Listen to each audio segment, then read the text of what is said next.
my door handle again. So, as they say, I guess, you fix one thing, another thing happens. So, the other day, after I did my sequential lights, my door handle stopped working on me again. This will be my 4th time replacing it. So the last couple times it broke, I was able to like bang the rod back down to make it still function, and I didn't have to actually get another door handle, because as you know, those door handles can be expensive. Also, the way they make the Z door handles, they make it with a lot of plastic, so if it does break, it's usually that like little plastic handle trigger thing that's in it that breaks. But hopefully mine's is just one of those things that you have to just bang the rod back into place.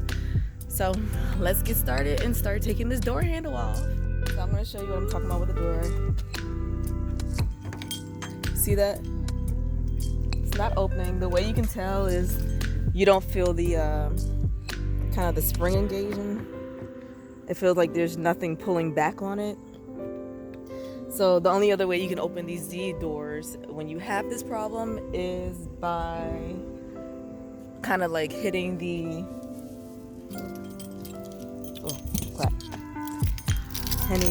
unlock button. You hold it down. You hold down the unlock button, and the windows roll down. So that's how you can get into the car. And then once you do that, you can pull the handle from the side, and it will open.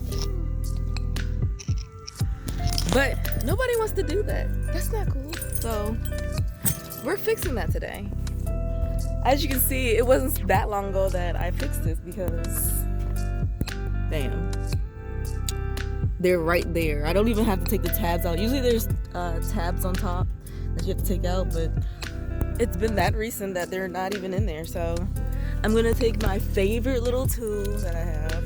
Of course, I have attached a 10mm socket, and we're just gonna get the wrench in and take these 2 bolts out and take the handle out. So let's do it.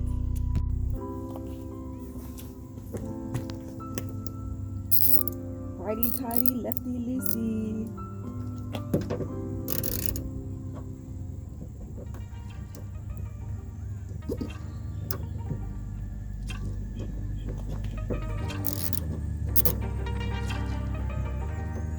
Also, it's really good to have like one of those magnetic socket catcher tool things, or just a magnetic tool, the one that it retracts and it can catch something if you drop it down, because these screws can get dropped down very easily.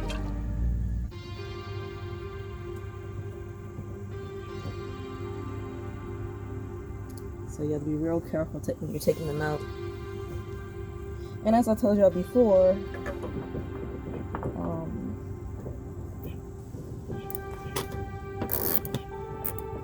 usually I have plastic bags that I put my bolts in so I don't lose them, but that's on bigger projects. This is just very plain and simple.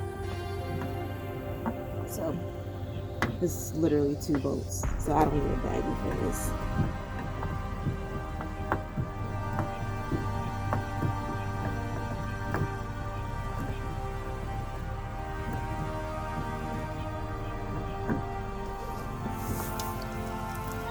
Trying to get it out without losing the bolts. Lord, I don't want to lose this bolt.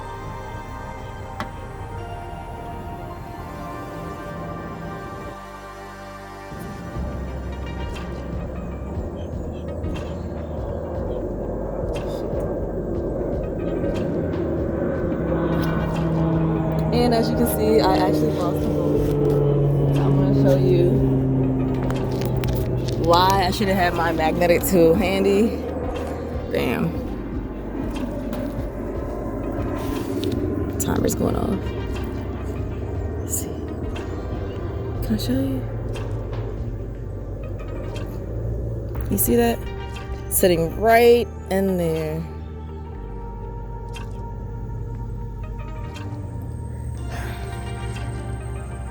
I mean, as many times as I've taken this bar, you would think I would be able to get this bolt out very easily. Anyways, so let me go get my magnetic tool. So I just had the assistance of my little angel. So yeah, this is the tool I'm talking about. It's one of those magnetic retractable things that you can, like, if you drop a bolt, you can easily get it. So I'm gonna use this to try to get the bolt back out.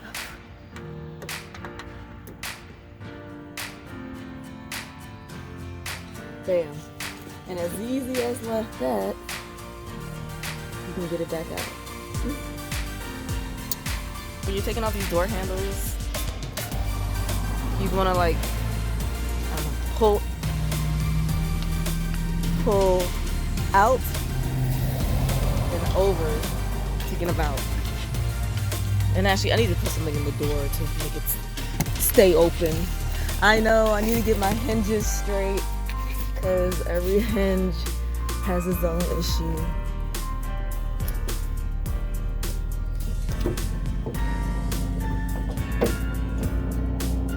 I already have it loose, so I'm just gonna pick this back up. Kind of slide out. And as you can see, this rod right here, right there, is sticking up. It is not supposed to be that high up. So if I can just bang it back, I don't have to detach all this other stuff. So let me see if I can find something to push it. Let me see if I can find something to push that rod back in. All right, now we're just gonna hammer this back into place, hopefully without damaging my door. See if I can prop you up somehow.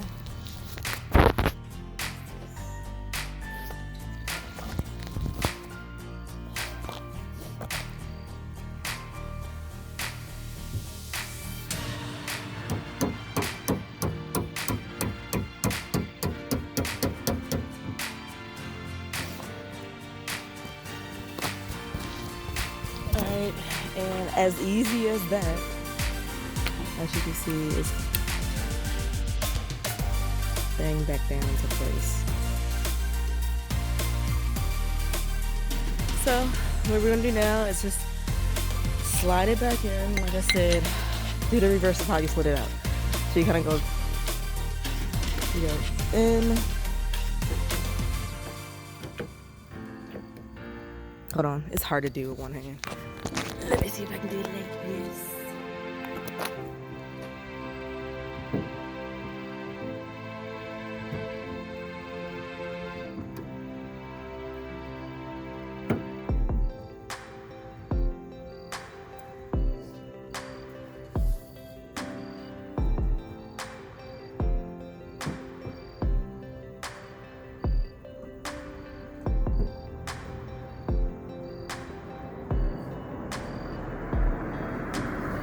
Alright, and it's back into place, like right here. You don't see any space.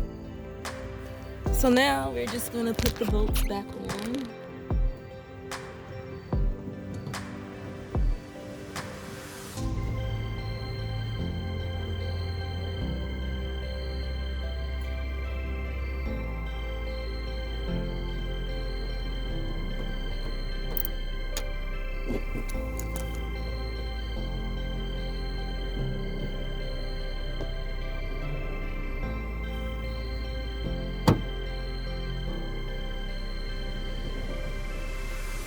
There we go, that's better.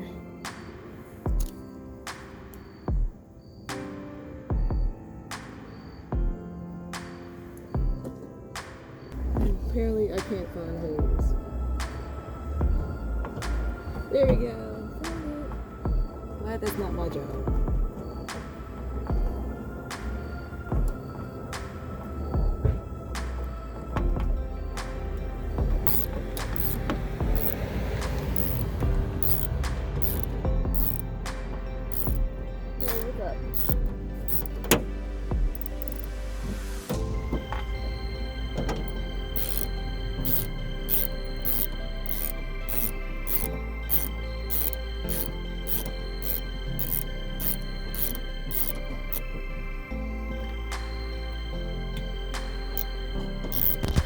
Alright, and as you can see, those are in.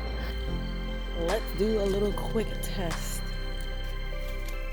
So we're gonna do a little quick test just to make sure that everything's working correctly.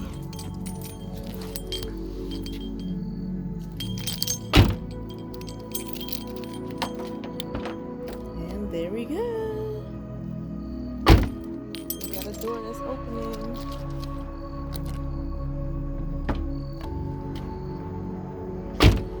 So another thing I've learned with these doors is if you take them to a shop or if you take them to somebody who doesn't own a Z, always tell them to open it from the bottom part, like kind of like right there, because if you open it from the top, then for some reason the Z doesn't like that. But that's another way to avoid breaking these doors. So last thing is, the other time when I was fixing my door handles, after I fixed it, I couldn't get it open, and then I was panicking, and then I realized that for some reason the door had locked on the side. So if that happens to you, all you have to do is unlock the door and it should open again. As long as you if you're actually replacing your door handle, as long as you put the pins back, you shouldn't have a problem opening the doors. Just make sure they're unlocked. That's your first problem, if there is a problem and solution. But yeah, anyways, so yeah, this is just a quick tip from something that I always have to deal with, so I'm pretty sure that a lot of other Z owners have to deal with this too. So y'all take care, good luck. As always, thank you so much for watching. I hope you enjoyed it.